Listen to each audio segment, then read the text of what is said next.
Name is Mia. I'm Xavier. Yes. My name is Carlos. I'm Sophia. And I'm Maria. And I'm Kayla. today, oh, sorry. And wait, can we restart that? It's fine. We It's should. fine. It's a little bit. It's a little bit. It's fine. It's fine. Okay, okay. And today's Saturday, August 2nd, and this is for COM 174-571.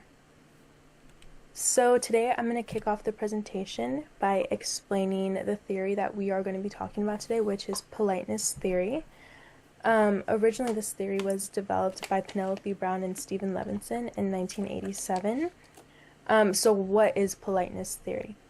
Basically, politeness theory is about how we manage our face in social interactions, and face basically refers to our self-image in public.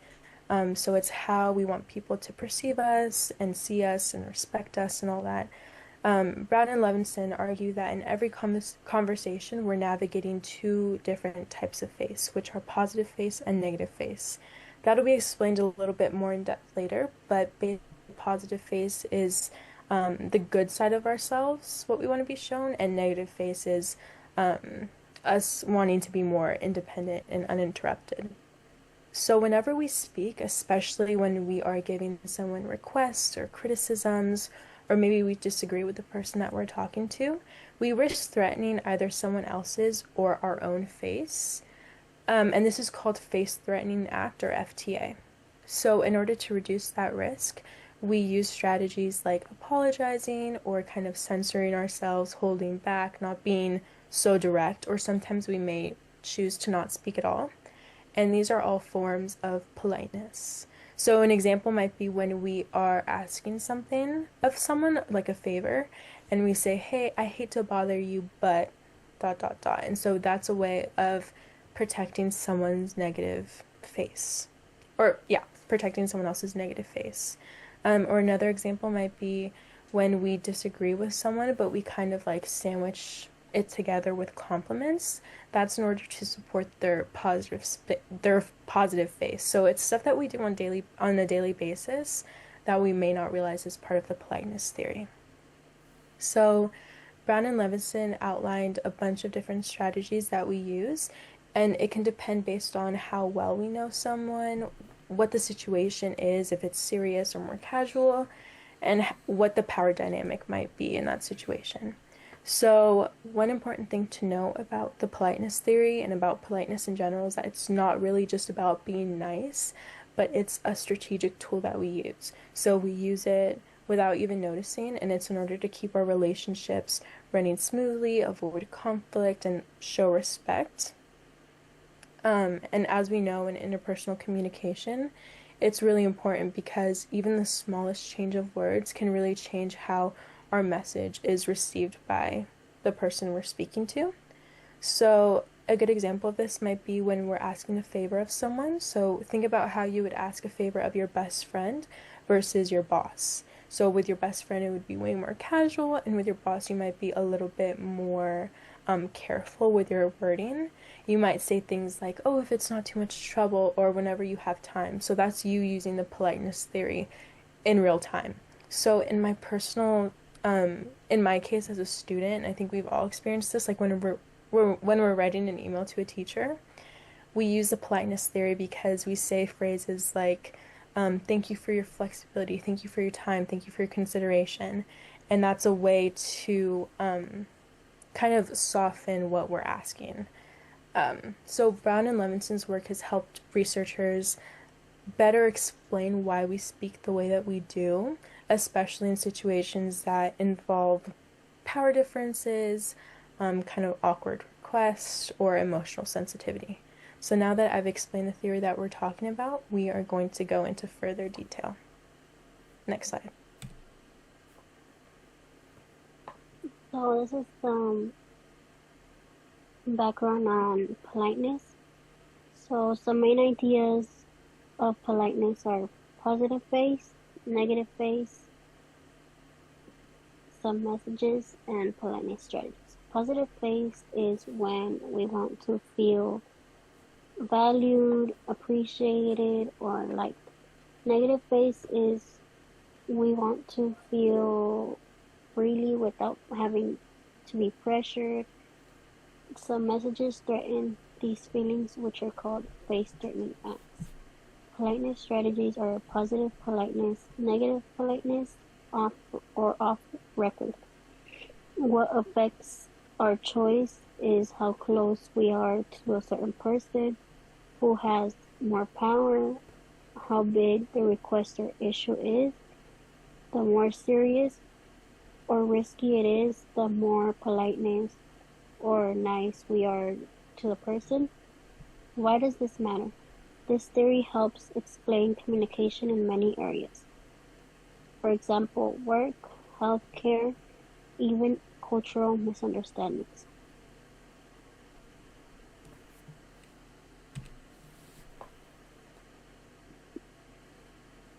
Politeness theory was developed by Penelope Brown and Stephen Levinson, two linguistic anthropologists who originally introduced the theory in 1978 and expanded it in 1987. Their work focused on how people across different cultures use language to avoid threatening each other's self-image, or what they called face. They were especially interested in how politeness strategies show up in everyday conversation and how language reflects cultural norms of politeness and face-saving. Next slide.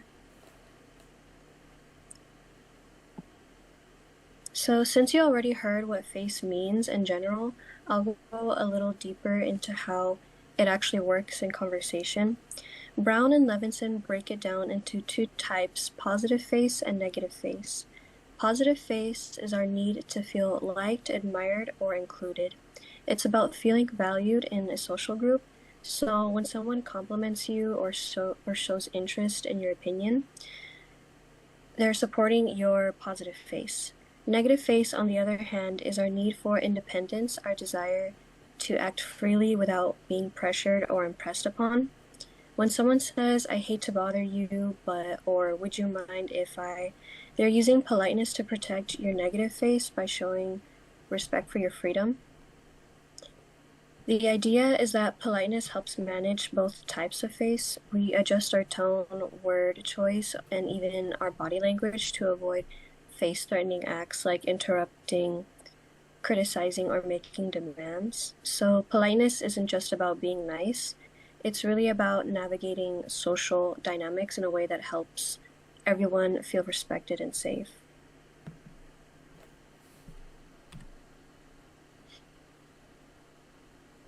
Brown and Levinson built on sociologist Irving Goffman's earlier work on face, which came out in 1967, and they expanded it to explore how people across different cultures manage politeness.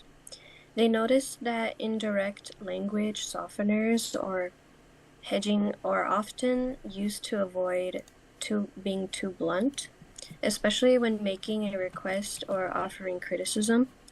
These strategies help reduce the risk of embarrassment or conflict, and they're especially important in cross-cultural communication, where what counts as polite can vary.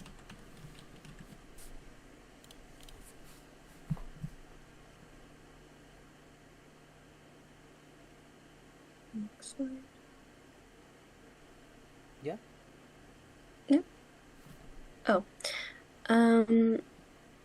Okay, one major benefit of politeness theory is that it helps explain how we avoid conflict and maintain harmony in relationships. Whether we're giving feedback, asking for help, or just trying to keep things comfortable in a conversation, the theory shows how we manage impressions through language.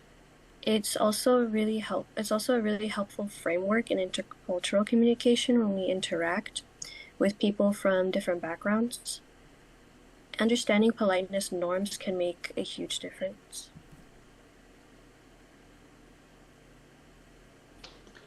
So as my teammates already explained, that politeness theory, it's built around two main ideas, which is the positive face, basically our need to feel liked and accepted by others, and the negative face, which is basically our need to have freedom, and our personal space.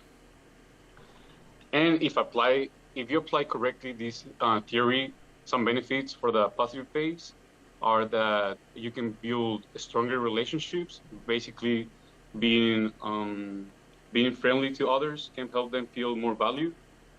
You can also encourage open communication, and it helps to reduce social anxiety by you can give out compliments to people so they can feel confident about themselves. And an example of this can be when you say to someone, "Oh, you did a great job today at work," or "You did a great job today at the project." You're making them feel more welcome, and they can open more towards you. Then some benefits for the negative phase. We have that it respects personal boundaries. It also encourages voluntary cooperation, and it shows maturity and empathy from people. An example for this, for the negative phase, can be if you have time, or when you have time, could you help me with this, please? That's basically a polite and respectful way to show um, to ask for help. Next slide, please. All right. So some consequences, not worries. So if you apply this theory incorrectly, some consequences for the positive phase are that you can hurt someone else's feelings, so they can feel rejected. You can get them on a defensive behavior, so they might just push you back or shut down. You can damage also the trust on a relationship, and you can also create conflicts. Then we have some consequences for the negative phase. People can feel pressure from you, so they're gonna start feeling obligated, and they're not gonna do the things great because they don't want to, and they are gonna create resistance and resentment towards you. You can also hurt the autonomy from someone, and same as the positive phase, it can lead to conflict. An example for the negative phase is when you say to someone, "You have to do this right now." You might seem as bossy or rude, and they might just push you away. And an example for the positive phase is when you say to someone, "You always mess everything up." It can make them feel disliked, unwelcome, or even embarrassed. Thank you.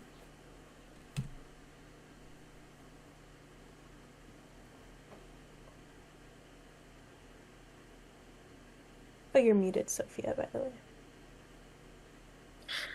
One of the quotes from Brown and Levinson's book that stood out to me was, "Every utterance is a risk to face." And I think that really captures the heart of their theory, that even simple conversations carry social weight. Whether we realize it or not, we're constantly navigating how to protect our own image and avoid threatening someone else's.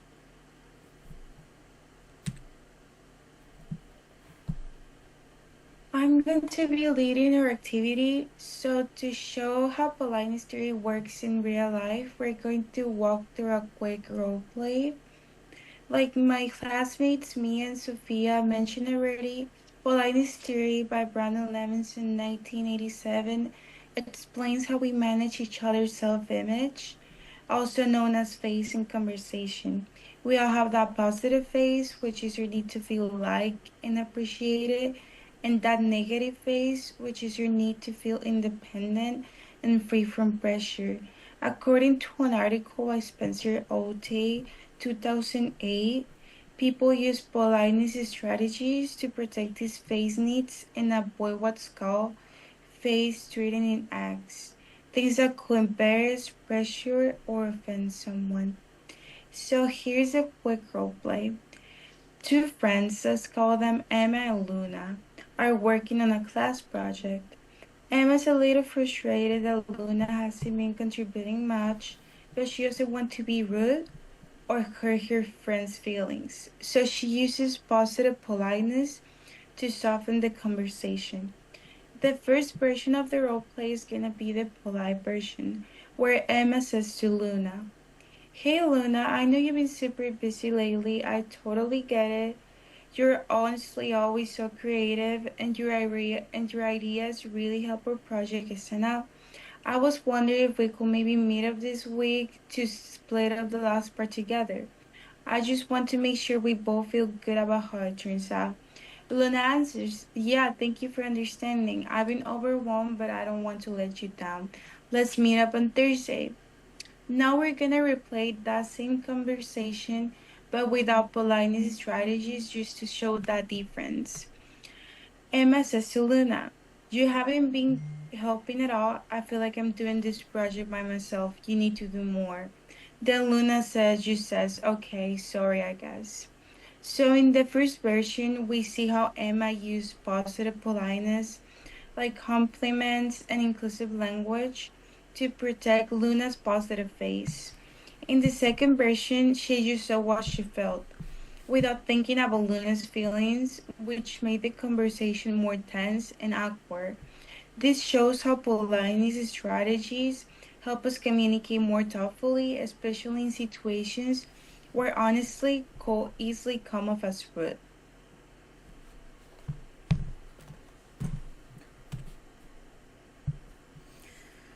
Okay, so how the activity we just listened to relates to the theory. I'm first gonna start off with version one, and then afterwards go to version two.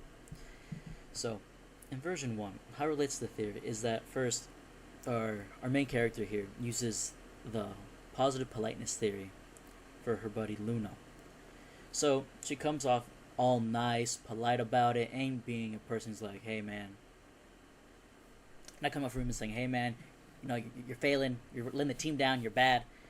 She isn't doing that. She's coming off nice and saying like, "Hey, I know, I know you're struggling a bit. I know you have stuff going on, and it's okay. But just how about we do this together on this date instead, so that we both agree that this final piece of product is really good, and that will the information that she's saying to Luna will come off much better received, like how the theory relates, how it says, oh, using the politeness part, the good stuff, will mainly get your way across. People will listen to you and be like, okay, you know what? Maybe what you're saying, yeah, I like it. I feel good. I don't feel bad. I'll take it into consideration. I'll accept it. But then we go on to the version 2, where our main character isn't so nice to her partner. Instead, she comes off as, well, you could say blunt. Some people can see that blunt can be rude. Um, Comes off pretty blunt, rude about it, saying like, "Hey, you just basically, you're bad. Like, you're you're letting us down. You need to hurry up. You're taking too long. Stuff like that. Like any stuff like that, where you're just coming off as rude, not using the theory at all. That person is not really gonna like you anymore. Like if I was in that case, I wouldn't want to work with you because now I feel bad, and then I might just throw the whole project. I might not even do it anymore because you suck.